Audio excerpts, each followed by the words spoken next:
Hello guys, welcome to our channel. आज हम class 12th के केमिस्ट्री का chapter number 4D and F block element का exercise number 4.7 करने जा रहे हैं, जिसमें हमको क्या बोला है, what is the lanthanoid contraction and what is the consequence of the lanthanoid contraction. तो ये सिंपली हमें पूछ रहे हैं कि लैंथोनॉइड कॉन्ट्रैक्शन होता क्या है और लैंथोनॉइड कॉन्ट्रैक्शन के वजह से होता क्या है।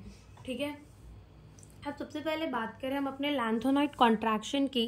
तो लैंथोनॉइड कॉन्ट्रैक्शन होता क्या है, जब अपन सीरियम से ल्यूटेशियम की तरफ मूव करते हैं तो जो अपना एटमिक या फिर आयनिक रेडिया है वो क्या होने लग जाता है, डिक्रीज होने लग जाता है, जिसको क्या कहते हैं, लैंथोनॉइड कॉन्ट्रैक्शन कहते हैं। अब ये जो एटमिक और आयोनिक रेडिया है, ठीक है, सीरियम से लेके ल्यूटेशियम तक जाने में जो अपना डिक्रीज होता है, भी डिक्रीज क्यों होता है, बिकॉज जब अपन मूव करते हैं सीरियम से लेके ल्यूटेशियम तक तो क्या होता है कि जो इलेक्ट्रॉन जो है वो ऐड होते जाते हैं एफ सबशेल के अंदर। ठीक है, एफ ऑर्बिटल के अंदर इलेक्ट्रॉन जो है वो ऐड होते जाते हैं। ठीक है, अब जो एफ ऑर्बिटल उड़ता है वो बहुत ज़्यादा पुअर स्क्रीनिंग और शेल्डिंग इफेक्ट दिखाता है। पुअर स्क्रीनिंग और शेल्डिंग इफेक्ट का मतलब क्या, कि वो जो है वो बहुत छोटी दीवार बनाता है, जिसके वजह से न्यूक्लियस और वैलेंस शेल का अच्छा खासा अट्रैक्शन होता जाता है। ठीक है, अब जैसे जैसे सीरियम से लिटेशियम की तरफ जा रहे हैं तो एफ ऑर्बिटल में जो इलेक्ट्रॉन है वो एक एक ऐड होते जा रहे हैं, इलेक्ट्रॉन ऐड होते जा रहे हैं। ठीक है, वहाँ पे एटमिक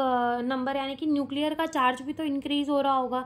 न्यूक्लियर का चार्ज इंक्रीज होता है और यहाँ पे एफ की पुअर मतलब एफ जो है वो डोमिनेट नहीं कर पाता। ठीक है, उसकी जो शेल्डिंग इफेक्ट होती है वो इतनी अच्छी नहीं होती, वो डोमिनेट नहीं कर पाता, अच्छी दीवार नहीं बना पाता। दैट्स वाई जो अट्रैक्शन होती है वैलेंस सेल की और न्यूक्लियस की वो तो बढ़ती जाती है, जैसे इलेक्ट्रॉन ऐड होते जा रहे हैं तो वो भी बढ़ती जा रही है, अट्रैक्शन भी बढ़ती जा रही है। दैट्स वाई ओवरऑल जो साइज होता है वो क्या हो जाता है, डिक्रीज हो जाता है, जिसको क्या कहते हैं, लैंथोनॉइड कॉन्ट्रैक्शन कहते हैं। अब लैंथोनॉइड कॉन्ट्रैक्शन की वजह से क्या होता है कि जब आप 3D से 4D सीरीज के अंदर जाओगे तो साइज जो है वो बढ़ेगी, लेकिन 4D से 5D जाओगे तो साइज जो है वो ऑलमोस्ट कैसी हो जाएगी, कॉन्स्टेंट हो जाएगी।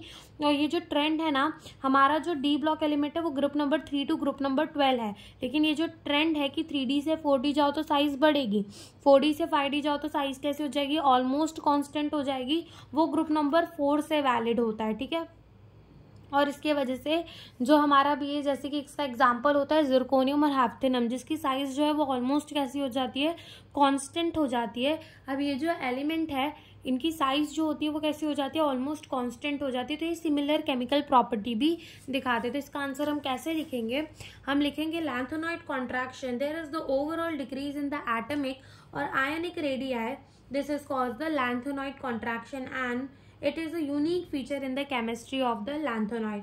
अब देखो ये क्या कह रहे हैं, when we move from the cerium to the lutetium, जब अपन मूव करते हैं सीरियम से लिटेशियम की तरफ, with the increase in the nuclear charge, with the increase in atomic number and the electron are added in the 4f orbital successively at a same time. तो ये क्या करे कि जैसे अपन सीरियम से ल्यूटेशियम जा रहे हैं तो न्यूक्लियर चार्ज बढ़ रहा है, न्यूक्लियर चार्ज बढ़ रहा है, एटॉमिक नंबर भी बढ़ रहा है और 4f के इलेक्ट्रॉन जो भी हैं वो ऐड होते जा रहे हैं किसके अंदर, 4f ऑर्बिटल के अंदर। ठीक है, the shielding of the 4f orbital, 4f electron is very poor. जो शेल्डिंग होती है 4f इलेक्ट्रॉन की वो बहुत ज्यादा कैसी होती है, पुअर होती है।